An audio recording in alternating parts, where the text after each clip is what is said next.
Hi, everyone. My name is Lucy, and I am the budget specialist here in the Office of the Vice President for Student Affairs. And I will be going over the Student Travel Fund and the Campus Life Development Fund. After these presentations, if you still have any questions or if you want some clarification over any of the information that I presented, at the end of each presentation, our contact information is on there. So please feel free to give us a call or email us, and I will be more than happy to answer any of your questions. Okay, so we will begin by going over the Student Travel Fund.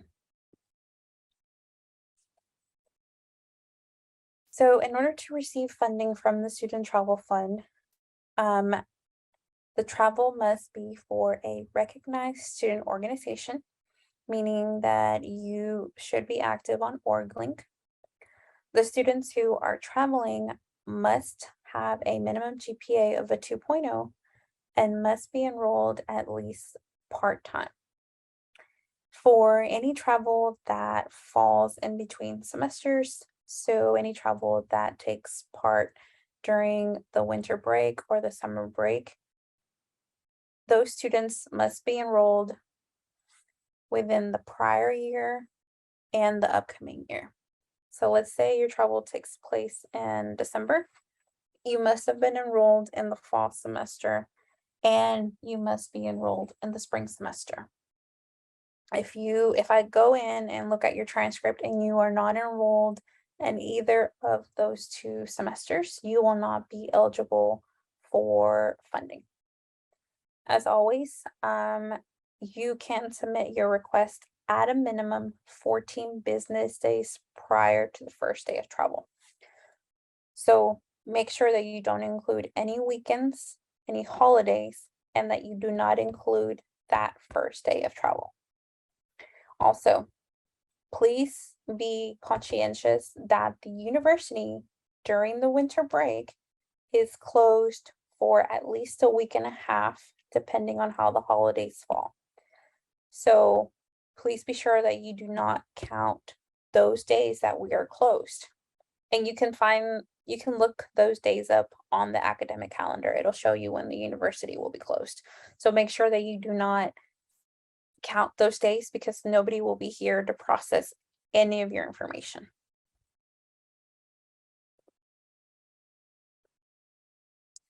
So some important notes. Unfortunately, our student travel fund has been cut for this next academic year. So it is very important that you submit your information ahead of time. Please do not wait to submit any of your requests during those 14 business days. Submit as early as you possibly can so that you have a better chance of receiving funding. As always, remember that funding is not always guaranteed and that we do not cover every single expense that is a part of your travel. And for this upcoming year, because we are severely limited in our funding, we might not be able to cover everything that you request. So let's say that you request for us to cover 4 rooms. We might only be able to cover 2 rooms. And this is all just due to our funding. So it is very important that your organization fundraises throughout the academic year so that you are not solely dependent on us to be able to travel.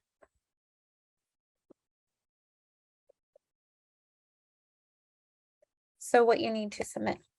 You need to submit business letter that has the formal title of the event, formal title of the organization, the travel dates, the travel destination, purpose of the event, benefit to the organization, and SHSU. And it must also have the list of students traveling. The list of students traveling must have first name, last name, and their SAM IDs. And attached to that business letter, you must also have a detailed travel budget. So what do I mean by detailed travel budget? A detailed travel budget means that you will list every expense that has to do with this travel, even if you are not requesting that we cover those expenses. We have to know exactly how everything is being paid for. So your hotel, your registration, if you're flying, the airfare, if you're driving, the rental vehicles, the meals, all of that must be included in this travel budget, and you must include how everything is being paid for. So what your organization is covering, if you have any department contributions, if you have any sponsors, and then you have to list exactly what you are wanting us to cover. And then a couple of helpful tips / reminders. So the student travel will never cover meals and has never covered meals, baggage fees, any incidentals, any promotional items, any team dues, or any miscellaneous fees associated with the event. Also, if you are wanting us to cover the cost of hotels and you're wanting us to cover that cost up front so you don't have to pay for it, you must book those hotels directly through the hotel and not through a third-party vendor. So like Expedia or hotels.com or Kayak or whatever other third-party vendor there is out there. If you're wanting to do Expedia, hotels.com, Airbnb, anything like that because it's cheaper for you and for your organization, you can do that, but we will not be able to pay for those up front, and it will end up having to be a reimbursement back to the organization when you come back from your travel. That is the only way that we can do that, and the reason is because all those third-party vendors charge all these extra miscellaneous fees that the university is not allowed to pay. So that's the reason for that. If you are awarded, let's say for hotels, and you come back and it ends up being less than what we awarded you for, that extra money will go back into the main student travel fund, quote unquote, bucket, so that we can award other student organizations. And also remember that if you are going to be if you're going to be reimbursed for any expenses, that reimbursement will not happen until after the trip is completed.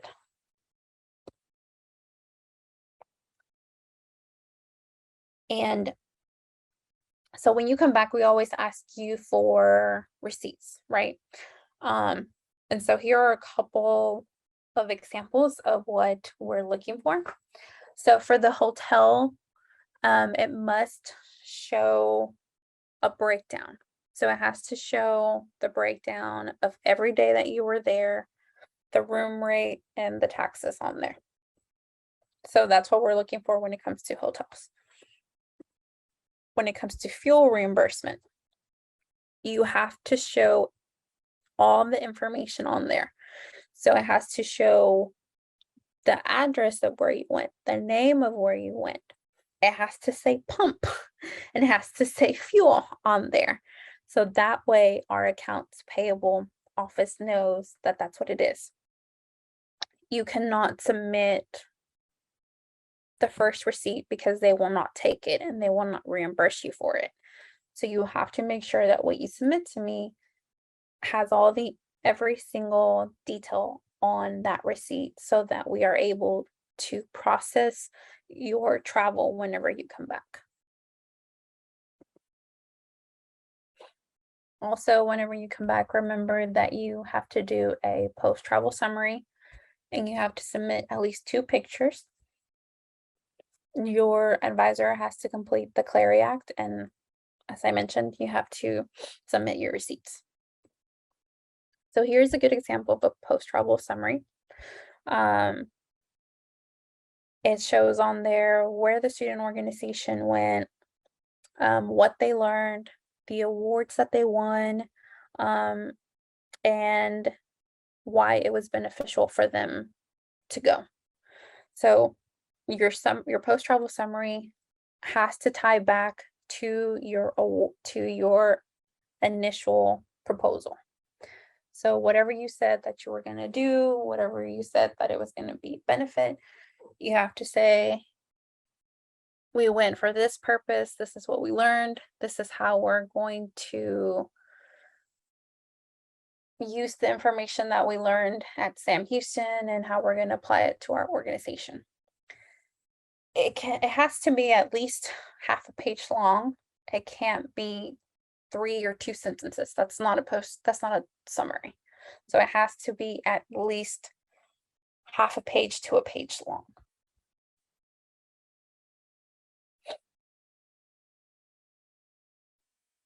Okay, so again, if you have any questions, please feel free to email us or give us a call or stop by our office. If you are not able to physically come in and bring your proposal, you can always email it to us, to the vpsa@shsu.edu email. Quick reminder that this office is only open Monday through Friday, 8 to 5. So make sure that you contact us between those business hours. Okay, so now we're going to go through Campus Life Development Fund. So requirements for the Campus Life Development Fund is you must be a recognized student organization. So again, you must be found on OrgLink. Then you must submit your proposals 9 business days prior to the Campus Life Development Fund meeting. Again, this does not include weekends or holidays. So here is your presentation schedule, and this can be found on our website as well. So this is a presentation schedule for the fall of 22 and spring of 23. So you're going to see that you have your deadlines for each meeting. So the first meeting is going to be on September 9th, and the deadline to submit any proposals will be Monday, August 29th. And please be sure to note that all proposals must be submitted by 5 p.m. on the day of the deadline. So if you submit your proposal on August 29th at 6 o'clock, that will not be taken into consideration. And we will let you know when we come back into the office the next day at 8 o'clock that you missed the deadline. So what to submit? It depends on what you are applying for. So you can submit your CLDF event request form, your seed money request form. But regardless of which one you're submitting, whether it's the event request form or the seed money request form, you must have your advisor verification form and your budget spreadsheet for each of these. So the first one is the event request form. So this is pretty simple. There's an actual form. You fill out all the information for it. And then you do your budget spreadsheet. And just like for student travel, this budget spreadsheet has to include everything that has to do with that event. So any costs associated with that event must be put on here. And then at the very bottom again, you have to show how you are paying for everything. So what you're paying for, if you're collaborating with other student organizations, what they're paying for, if you have any sponsors, and then what you are wanting the Campus Life Request Fund to cover. So again, just like with Student Travel Fund, The Campus Life Development Fund has unfortunately been cut, so we do not have a lot of money to go around.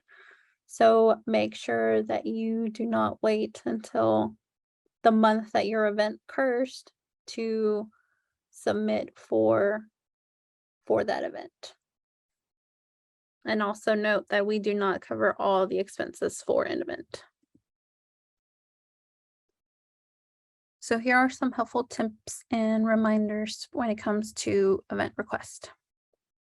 So number one, again, do not wait until the month of your event to present. Number two, CLDF committee will not award for past events. Events must be held on campus or in the Huntsville area. Request over $999 will need to present. Request less than $999 will not need to present. And they will be notified if they were awarded the Monday after the Campus Life Development meeting. Student organizations must meet with the Vice President's Office for Student Affairs Budget Specialist, so me, prior to making any purchases to ensure they follow university purchasing guidelines. Now, seed money. So same thing, just fill out the information on the seed money. Clarification on who can request seed money.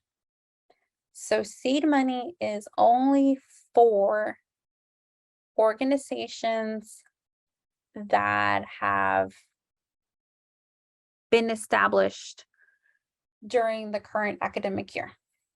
So let's say that your organization was established in January of this year, and you did not request seed money during the spring semester, and now you're wanting to request seed money for the fall semester. Well, you can't request seed money for the fall semester because you were already an established student organization. But let's say you start an organization in September of 22, and you want to request seed money in November of 22, then you can do that. Or you start your organization in September of 22 and you want to request money in January of 23. Then you are eligible for seed money. So the organization has to have been established during that current academic year. That's the only way that you will be eligible for seed money. Some helpful tips and reminders for seed money. So, promotional items and t-shirts. T-shirt subsidies should not exceed $7 per shirt. So the university will only pay for $7 per shirt.